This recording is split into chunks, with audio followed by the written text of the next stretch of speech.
Oi, irmãos, tudo bem? Bem-vindos a mais um vídeo aqui do canal, mais um vídeo de estudo da Palavra de Deus. Hoje, continuando nosso ano bíblico, nós vamos ler o Desejado de Todas as Nações, capítulo 21, Betesda e o Sinédrio. Lembrando, o que nós estaremos lendo é um resumo do meu resumo. Esse capítulo é bem grande, bem denso, tem muito conhecimento. Recomendo aos irmãos a leitura do capítulo completo no aplicativo. Ou também, se caso não queira ler, tem o audiobook. Você pode estar apenas escutando. Então vamos lá, vamos iniciar. Viu os míseros sofredores à espreita daquilo que julgava ser sua única oportunidade de cura. Jesus chegando ali, próximo ao tanque de Betesda, ele viu ali as inúmeras pessoas em busca da oportunidade de cura, que era entrar dentro das águas quando agitada pelo anjo, né? Que era o que eles acreditavam. Ansiou exercer seu poder restaurador e curar cada um daqueles enfermos. Mas era sábado, multidões se dirigiam ao templo para o culto, e ele sabia que esse ato de cura havia de despertar por tal modo o preconceito dos judeus que lhe interromperia a obra. Importante aqui então para a gente já iniciar. Muitas vezes Jesus deixa de fazer algumas coisas porque sabe que eu e você iremos interromper o trabalho pelas nossos preconceitos ou nossa visão de mundo, por nós não compreendermos exatamente qual é a boa, perfeita e agradável vontade de Deus. Muitas vezes eu e você tendemos a interromper a obra de Cristo aqui, e muitas vezes ele deixa de fazer algumas coisas sabendo que não é o momento, porque eu e você não estamos prontos para aceitar. O enfermo jazia em sua esteira, quando dirigindo casualmente a fronte para o olhar ao tanque, eis que um terno e compassivo semblante se achava inclinado por sobre ele e prenderam-lhe a atenção as palavras: queres ficar são? Então aqui Jesus se aproxima daquele paralítico que tinha 38 anos já paralítico, que estava ali no tanque, olhando para o tanque, como se aquela fosse a única chance dele melhorar, dele deixar de ser paralítico. Então Jesus se aproxima dele e fala: queres ficação? A esperança brotou-lhe no coração, sentiu que de qualquer modo ia ser ajudado. Em breve, porém, desvaneceu-lhe o brilho da animação. Lembrou-se da quantidades de vezes que experimentara chegar ao tanque e tinha agora pouca probabilidade de viver até que a água fosse novamente agitada. Então, quando nós ouvimos a voz de Jesus, acontece a mesma coisa que aconteceu com aquele paralítico. A esperança brotou-lhe no coração. Quando temos um real encontro com Cristo, a esperança vai brotar no meu e no seu coração. E aí temos uma outra lição para aprender aqui. Se nós desviarmos o foco, a atenção daquelas que são as palavras de Cristo, que nos acenderam a esperança de olharmos para o mundo ao nosso redor novamente, nós tendemos a perder a animação, perder a força, perder a alegria, porque esse mundo em trevas só nos leva a isso, só nos leva à miséria, nos afasta daquilo que nos traz alegria e esperança de vida. Jesus não pediu àquele sofredor que tivesse fé nele, simplesmente disse: levanta-te, toma tua cama e anda. A fé do homem, todavia, apoderava-se daquelas palavras.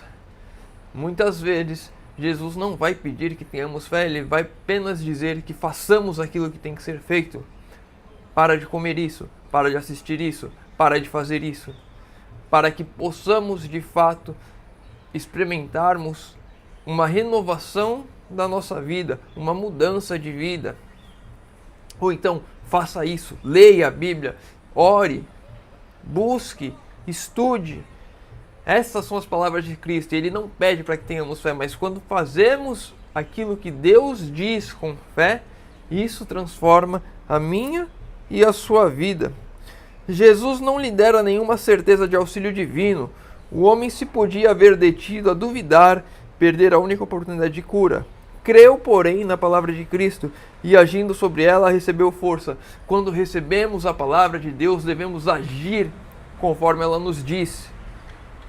porque senão podemos perder a nossa única oportunidade de transformação. Por meio da mesma fé podemos receber a cura espiritual.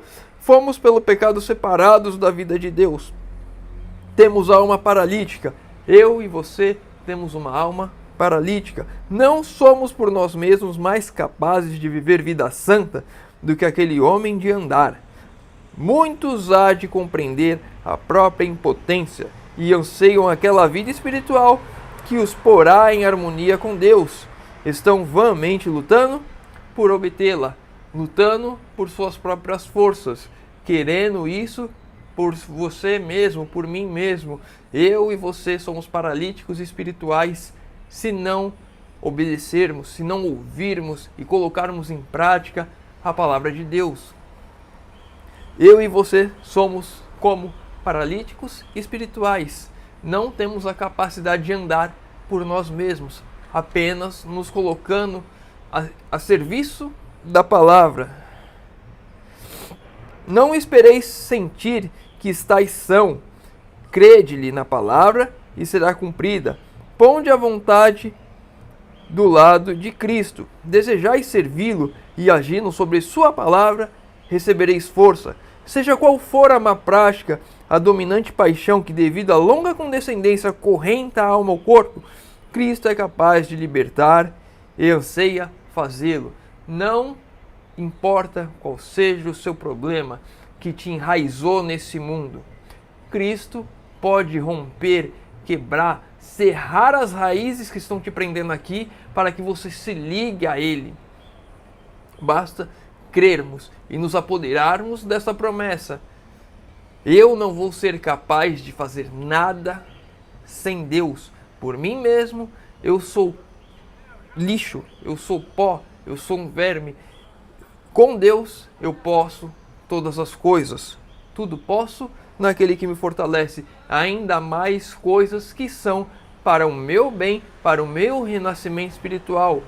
Então, temos de crer e nos apropriar dessa promessa. Deus quer fazer um milagre de cura espiritual na minha e na sua vida. Basta crermos.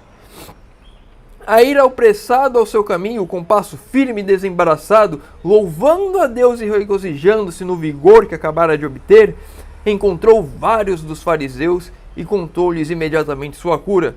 Surpreendeu-se da frieza com que lhe ouviam a história.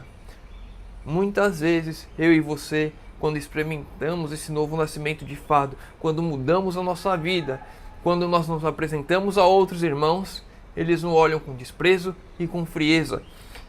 Em um vídeo, se eu não me engano, foi no dia domingo, durante essa semana, nesses estudos do ano bíblico, um irmão contou sobre a experiência dele de quando se tornou vegetariano, que foi debochado pela igreja, que tiraram sarro, que menosprezaram isso. Aconteceu isso comigo também por várias vezes e vai acontecer com qualquer um que estiver indo para a igreja, porque os fariseus vão olhar com frieza para as nossas histórias, para a nossa entrega a Deus, por fazermos toda a vontade de Deus. Se eu quero fazer a vontade de Deus, as pessoas me olham com frieza. As pessoas não querem ou não gostam, porque elas vão olhar para você, olha, tá querendo ser santo, olha, com desprezo, porque elas não querem fazer aquilo que Deus as pede. E aí quando você faz, é um sinal de desprezo, frieza para elas, porque elas não querem se entregar e fazer a vontade de Deus. E isso vale com tudo. Quando eu falo que não assisto filmes e séries, as pessoas olham com desprezo, porque elas não aceitam isso, porque elas querem continuar fazendo essas coisas. Especialmente havia o sábado sido cercado de toda espécie de restrições destituídas de centro. Não lhes era um deleite o santo dia do Senhor, digno de honra. Os escribas e fariseus lhes tinham tornado a observância intolerável fardo. Então aqui, muitas vezes, nós temos a tendência de tornar as coisas um fardo, para colocarmos méritos em nós mesmos por fazermos as coisas de Deus. E acaba tornando as coisas de Deus um fardo. A reforma de saúde não é um fardo, é uma alegria. Você experimentar a vontade de Deus é uma alegria. Uma vida no campo não é um fardo, uma vida de abnegação de coisas que são felizes e agradáveis a Deus. É uma abnegação de coisas que Deus despreza. Então, quando nós buscamos fazer essas coisas de Deus, muitas vezes as pessoas colocam isso como um fardo e muitas vezes nós os vemos isso como um fardo e por isso não queremos colocar em nossa vida. É muito mais fácil eu chegar durante a semana e ir comprar um lanche em qualquer esquina ou ir comer um pastel em qualquer esquina, porque é fácil. E aí quando eu faço a reforma de saúde eu já não consigo comer qualquer coisa em qualquer lugar. Eu já às vezes nem quero mais comer nada fora de casa porque sei que o preparo não vai ser o ideal. E muitas vezes isso é um fardo para aqueles que não querem seguir e fazer a vontade de Deus. Isso vale para todas as coisas. E o sábado era uma dessas. Julgavam que a salvação se restringia aos judeus e quando a condição dos outros, já desesperada, não se podia tornar pior, mas Deus não lhes deu mandamentos que não possam ser obedecidos por todos. Suas leis não sancionavam quaisquer restrições irrazoáveis ou egoístas. Aqui os judeus eles estavam com uma coisa errada de que a lei era só para eles, só eles eram dignos da salvação. Então as outras pessoas, eles faziam as outras pessoas trabalhar para eles, porque elas já estavam perdidas e elas já estavam condenadas. Então o gentio podia fazer as coisas que o judeu não fazia no sábado, porque ele estava perdido. Mas as leis de Deus servem para todos e podem ser seguidas por todos. E não é um fardo para ninguém, não é uma lei egoísta que vai excluir um e aproximar outro. Os judeus não tinham poder para infligir pena de morte, e as acusações apresentadas contra Cristo não tinham peso num tribunal romano. Outros objetivos existiam, entretanto, que esperavam conseguir, não obstante seus esforços para anular a obra. Cristo estava adquirindo, mesmo em Jerusalém, influência superior a deles. E aqui um ponto. Os líderes religiosos não gostam de pessoas que têm uma influência maior do que a deles, porque eles queriam ter um monopólio, eles queriam ser a representação de Deus na terra. A forma como as coisas de Deus deveriam ser feitas eram apenas a forma com que eles faziam. E eles não aceitavam que Cristo estava combatendo essa forma errada de ver o mundo, essa forma egoísta de em que eles eram exclusivos, de colocar um fardo sobre a lei de Deus, em que ninguém mais queria se aproximar de Deus porque via como um fardo estar próximo a Deus. O povo se estava congregando a Cristo, os corações simpatizantes da multidão aceitavam lições de amor e beneficência, ao invés das rígidas cerimônias exigidas pelos sacerdotes. Não se houvessem sacerdotes e rabis interposto seus ensinos, teria operado uma reforma tal como nunca testemunhada pelo mundo. Quando nós pregamos a vontade de Deus, quando os líderes aceitam e também pregam isso, podemos fazer uma reforma que não foi testemunhada ainda. Se isso acontecesse nos nossos dias, se os nossos líderes, nossos pastores, os diretores de igreja tivessem fazendo uma reforma em sua vida, seria um exemplo para toda a igreja, todos fariam e veríamos uma reforma que não está sendo vista hoje, que nunca foi vista até então. Se de fato os líderes estivessem preocupados em pregar aquilo que tem que ser pregado, em viver aquilo que tem que ser vivido, estaríamos vendo um mundo cristão diferente. Talvez hoje as igrejas estivessem fechadas, porque a perseguição estaria às nossas portas. Porque quando a palavra de Deus for pregada de fato, com a verdade que tem que ser e vivida como tem de ser vivida, isso vai incomodar o mundo que não a aceita. E seremos sim perseguidos. E teremos sim que sair das cidades, porque não faremos e não estaremos de acordo com o mundo.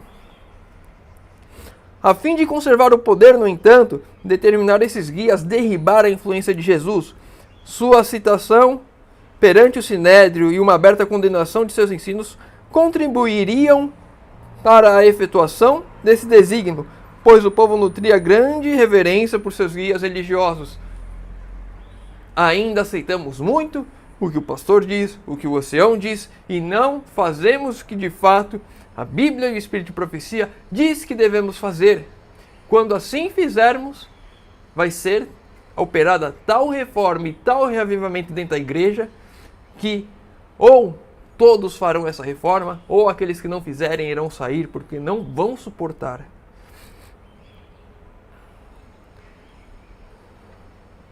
Mas os planos cuja execução esses rabis estavam elaborando tão zelosamente originaram-se em outro conselho, que não o do Sinédrio.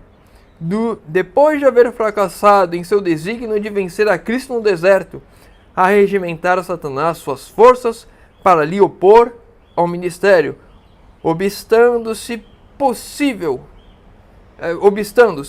sua obra, aquilo que não conseguiria realizar por esforço pessoal direto, decidir a efetuar por meio de estratégia. Aquilo que Satanás não conseguia fazer diretamente, ele começou a colocar estratégias para o fazer. E assim ainda é hoje, quando nós não caímos direto, quando nós não tropeçamos diretamente, ele vai colocar armadilhas em nosso caminho para que através de estratégias nós caiamos e, se possível for, nos mantenha presos e acorrentados aqui.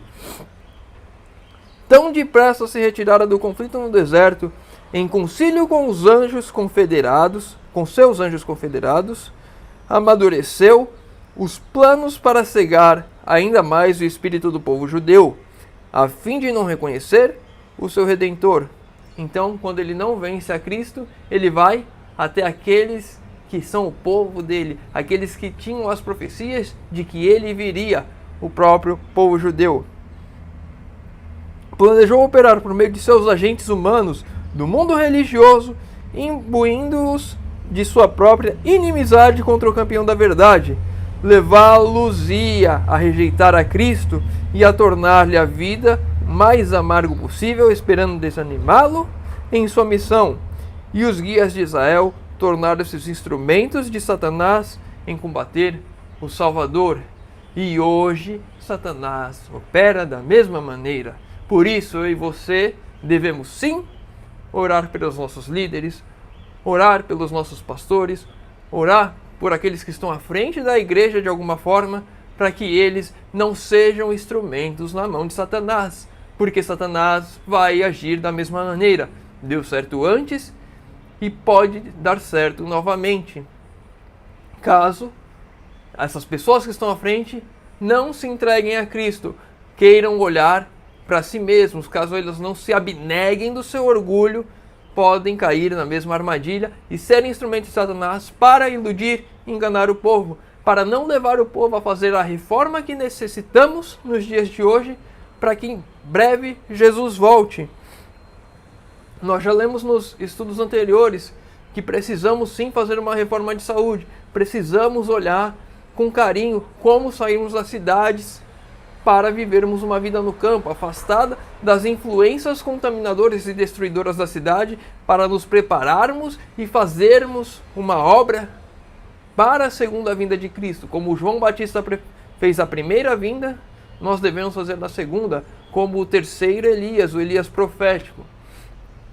E se nós não vemos os nossos pastores falando isso, os nossos líderes falando isso, anciãos, e quem quer que seja que esteja à frente, não fala e não prega, e muitas vezes prega contra isso, quando fala assim, abandonar a carne é apenas um conselho, ir para o campo não é o momento, quando sair o decreto dominical, quando nós vemos esse tipo de ensino dos nossos líderes, não estão sendo usados por Deus, estão sendo armas destruidoras do povo de Deus nas mãos de Satanás. Devem-se atender às necessidades da vida, cuidar dos doentes, suprir as faltas dos necessitados. Não será tido por inocente o que negligenciar aliviar o sofrimento no sábado. O santo dia de repouso de Deus foi feito para o homem e os atos de misericórdia se acham em perfeita harmonia com seu desígnio. É lícito fazer o bem no sábado e muitas vezes, agora o povo de Deus, que bom, é lícito fazer o bem no sábado, só vou fazer o bem no sábado. E também não é assim. Nós vamos de extremos. O povo judeu não fazia nada no sábado, nem o bem. E nós agora colocamos um dia para fazer um bem o dia para ir à igreja e não fazemos mais nada nos outros dias. Estamos indo sempre de extremos. Devo fazer bem todos os dias, inclusive no sábado. Estes adversários de Cristo não tinham argumentos para enfrentar as verdades que lhes fazia penetrar a consciência. Quando nós pregamos e vivemos essa mensagem, só iremos incitar ódio, raiva e desprezo, mas nunca com argumentos vindos da palavra, porque a palavra testifica ao nosso favor quando vivemos essas verdades. Houvessem os rabis experimentado qualquer desejo de receber a luz e se teriam convencidos de que Cristo dizia a verdade, evitavam, porém, os pontos que apresentavam como referência ao sábado e procuraram incitar ódio contra ele. Se qualquer um desejar receber a luz, irá receber, mas muitas vezes, quando nós nos deparamos com aquilo que nós não queremos, nós rejeitamos. Se eu não quero guardar o sábado, se eu não quero abandonar carnes impuras, se eu não quero abandonar relacionamentos ilícitos, se eu não quero fazer a reforma de saúde, se eu não quero a vida no campo, se eu não quero essas coisas, eu rejeito essa luz porque é algo que eu não quero. É simplesmente assim. Mas se quiséssemos receber, seria dada a luz que desejamos. Para a gente encerrar o nosso último texto de hoje, o domínio do mal é despedaçado e pela fé a mente está guardada do pecado. Aquele que abre o coração ao Espírito de Cristo torna-se participante daquele poder que lhe fará o corpo ressurgir do sepulcro. Se eu e você queremos ser participantes da salvação, pela fé nós podemos. Pela fé, na entrega total do nosso ser, teremos o poder para sair do sepulcro. Porque Cristo, quando Ele der a palavra de ordem, quando trocar a trombeta, os mortos em Cristo ressuscitarão primeiro. Se eu e você não estivermos vivos na ocasião da segunda vinda de Jesus, seremos ressuscitados pela fé, por aquilo que fizemos, pela luz que recebemos e aceitamos em nossa vida. Pela luz rejeitada, ficaremos lá para o segundo despertar. E se nós que estivermos vivos, que assim é o meu desejo, espero que seja o seu, estaremos de pé, olhando ao Senhor, louvando, confiantes de que, ao ver os nossos queridos ressurgirem, iremos subir com eles. Esse é o resumo do nosso capítulo de hoje, capítulo 21 do Desejar de Todas as Nações. Se o irmão tem algum comentário a mais para trazer, deixa nos comentários. Se tem alguma dúvida, deixa nos comentários para a gente estudarmos e crescermos juntos. Os pedidos de oração, deixa nos comentários também. Eu vou estar lendo, orando por todos. Convido os irmãos que puderem fechar os olhos para falarmos com Deus. Senhor Deus, Pai amado, obrigado, Senhor, porque mais uma vez temos a oportunidade de abrir a Tua Palavra e de estudar. Pai querido, te pedimos que o Senhor, por favor, nos ajude a fazermos toda a Tua vontade, Senhor. Por favor, que o Teu poder venha até nós, que possamos nos curar da paralisia espiritual em que possamos estar vivendo, possamos andar confiantes, sabendo que o Senhor fez obra de transformação em nossa vida e o Senhor há de nos conduzir pelo caminho que o Senhor deseja que andemos, Senhor amado. Que o Senhor nos dê forças para que não rejeitemos nenhuma luz e façamos toda a Tua vontade, Senhor. Que o Senhor esteja olhando pelos nossos líderes, que eles possam também fazer assim, conforme a Tua vontade, Senhor. Te pedimos isso em nome de Jesus. Amém. Meu irmão, fica com Deus e que Deus te abençoe.